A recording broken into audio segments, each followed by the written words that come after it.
Marques, tudo bem? É isso aí, estou chegando para trazer informações do Guarani Futebol Clube. O Bugre que anunciou na tarde desta sexta-feira duas contratações. O meia Alanzinho, a jovem promessa do Palmeiras, acertou o contrato de empréstimo até o final do Brasileiro Série B de 2020. E também o meia Murilo Rangel, destaque da Inter de Limeira no Campeonato Paulista 2020. Vamos ver a fala desses jogadores em suas contratações? Querido aqui está vestindo essa camisa e agora é trabalhar e conseguir o acesso aí para a Série A. Com certeza vai esperar muito agarro, vou dar meu melhor ali de campo e com certeza aí vou conseguir o acesso Guarani para a Série A e vou trabalhar bastante para conseguir isso. Muito obrigado aí e ajudar muito o Guarani.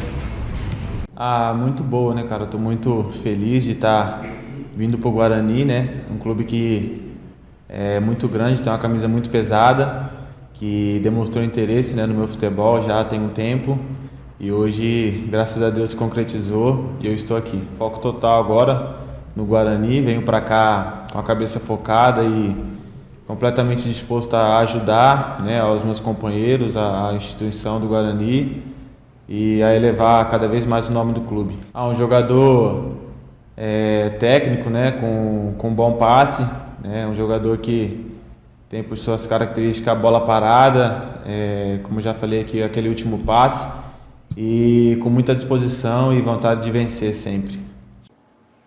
Tá certo, o torcedor gostou muito dessas duas contratações, né? O Guarani buscando nomes importantes, nomes que o torcedor bugrino conhece muito bem, que é o Alanzinho, uma jovem promessa, e também o Murilo Rangel. Mas quem vai trazer mais informações dessas duas contratações é o nosso repórter Levi Júnior, que está nos estúdios lá na redação Futebol Interior. E aí, Levi Júnior, e essas contratações? Diz aí!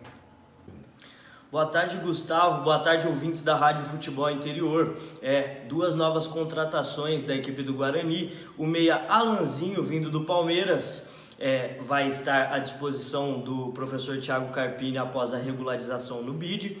E o meia Murilo Rangel, já esquecido, né? A novela do Murilo Rangel, agora já está também no Brinco de Ouro da Princesa. Para a próxima partida, a probabilidade é grande de estar à disposição do professor Thiago Carpini também.